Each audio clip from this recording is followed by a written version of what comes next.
We are still in a GPU crisis, with all the new cards either out of stock or ridiculously priced. This is why I will continue to do these budget builds on the channel to give all the new gamers out there a fighting chance at building their dream gaming PC without having to sell any organs. Today, we're building a gorgeous all-black 1440p gaming PC, and it's gonna cost you around $900. So sit back and relax, and let's begin.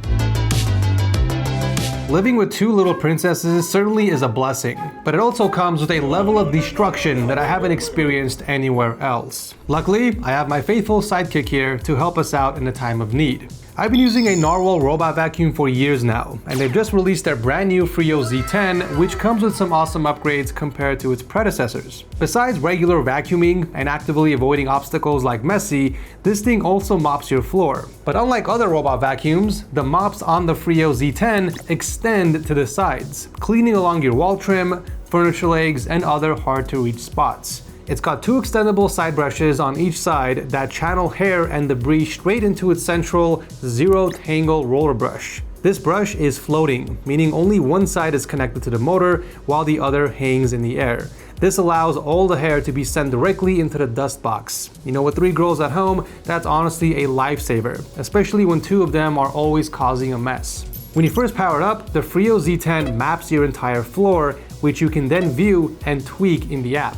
This is also where you find the 4 cleaning modes, adjust the cleaning cycles, and even control the mop's humidity. Now, if you don't want to do it manually though, you can let the built-in cleaning assistant handle everything automatically. When it's done with a cycle, it goes back to its base station and takes care of the rest, emptying the dirt in the bag, which can last up to 4 months. It definitely makes our lives at home a lot easier, so if you guys are interested, you can check out the Freo Z10 by clicking my link down below. So this PC cost me a single George Washington over $900. However, this budget does not include a Windows CD key. Some people have their own CD key and others get it a different way. But if you guys do need to pick one up, do not pay full price for one, because you can get one dirt cheap at VIPorCDKey.com. They sell Windows 10 and Windows 11 CD keys for dirt cheap. Just make sure to use the code TS20 to get that extra discount. After checking out, visit the user center up top, navigate to your orders, and reveal the key so that you can copy and paste this into the activation settings of Windows, and then you're good to go. The CPU of choice for this budget came down to the best budget AM5 CPU currently in the market,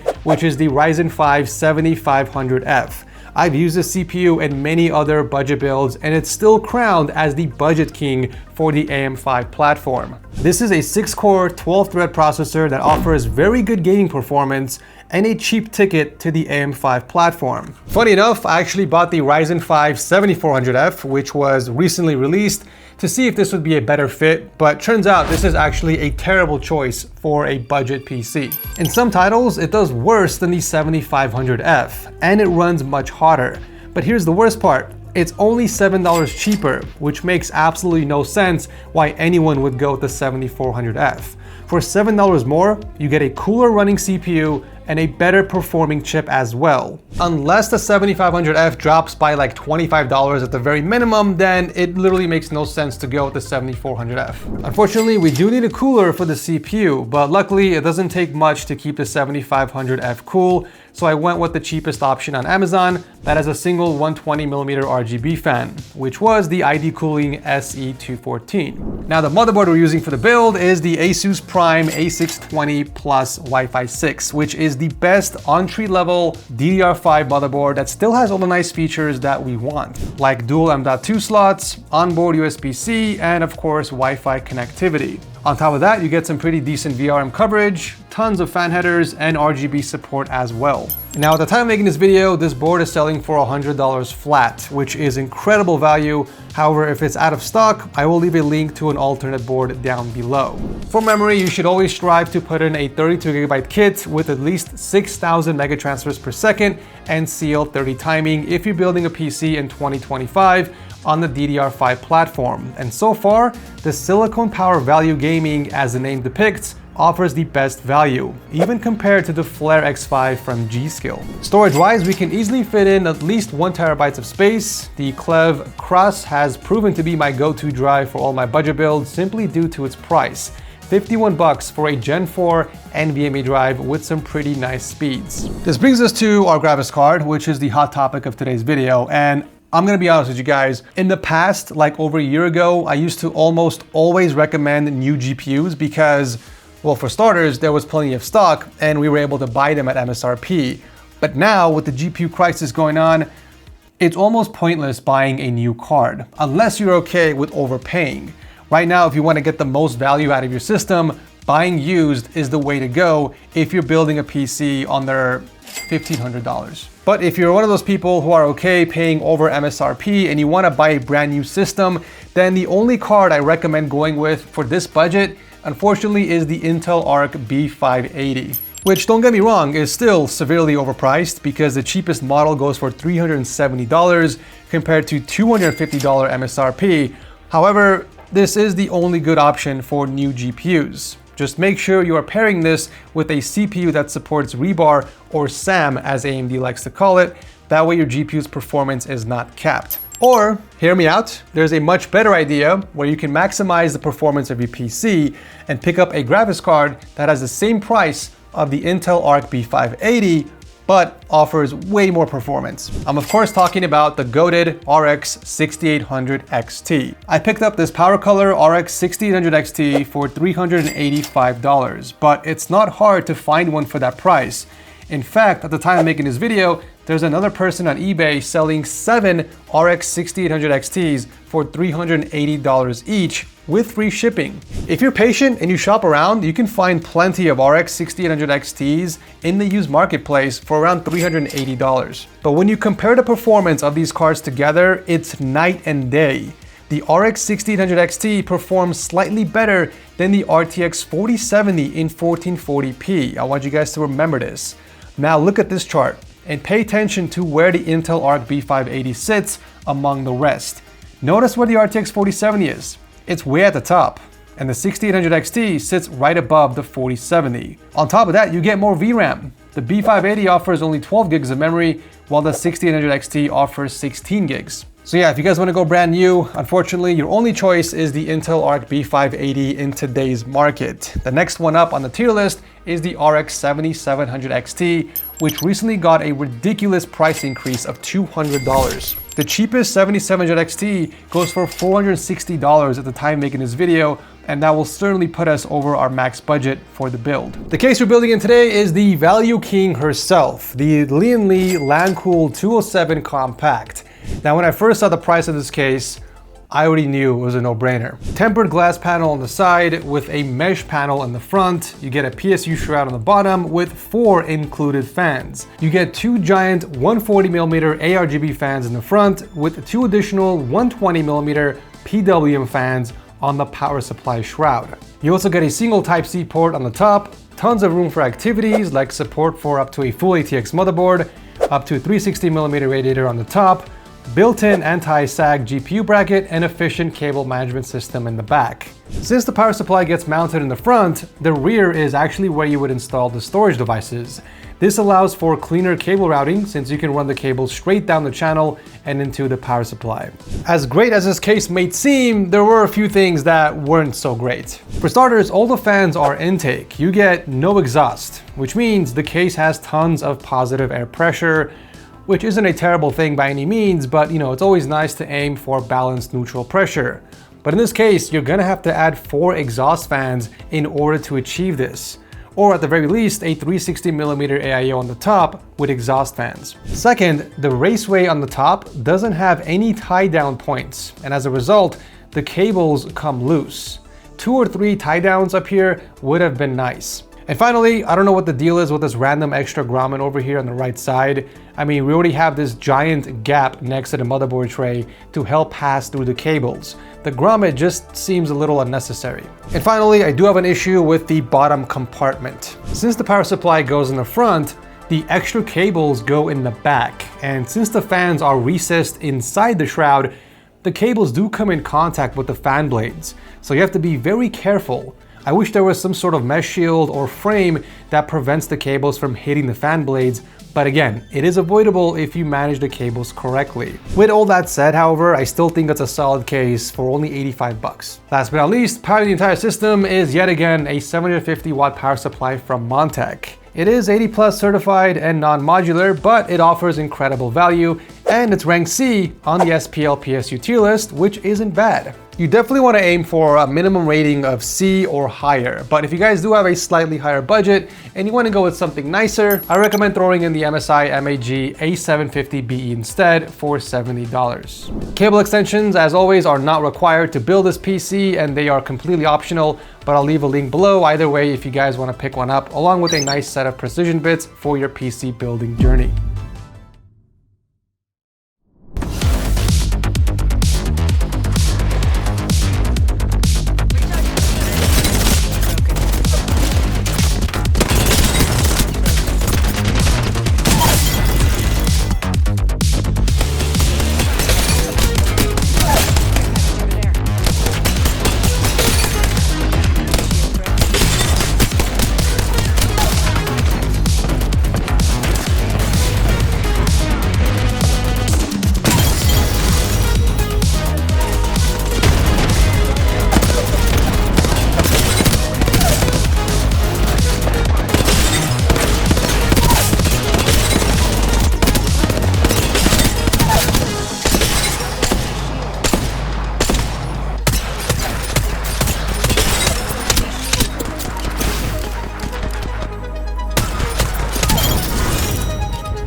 I do have to go on record and say that this has been the best budget PC that I've built under $1,000. I mean, the performance speaks for itself. We were able to push most games in 1440p over 200 FPS in high settings. I mean, this is an absolute banger of a gaming PC, and I'm very happy with its performance.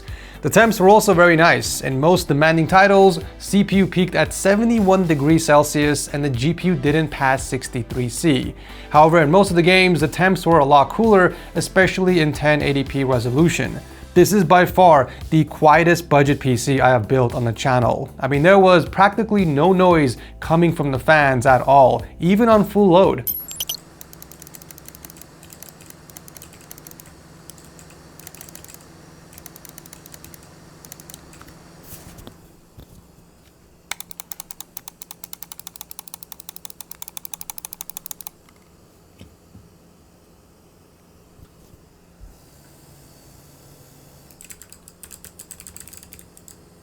If you guys have $900 and you want to build the best price to performance gaming PC that's also great for content creation, copy this build. I'll drop a link to my build guide down below to show you step by step on how to build a PC, along with my new optimization guide to make sure your PC is running smooth and not leaving any extra performance on the table. Even experienced PC builders didn't know about some of the settings I talked about in that video. It's definitely worth watching. Links to everything I use will be posted down below in the description section. Subscribe for more budget builds coming your way, and I'll see you very soon in the next one.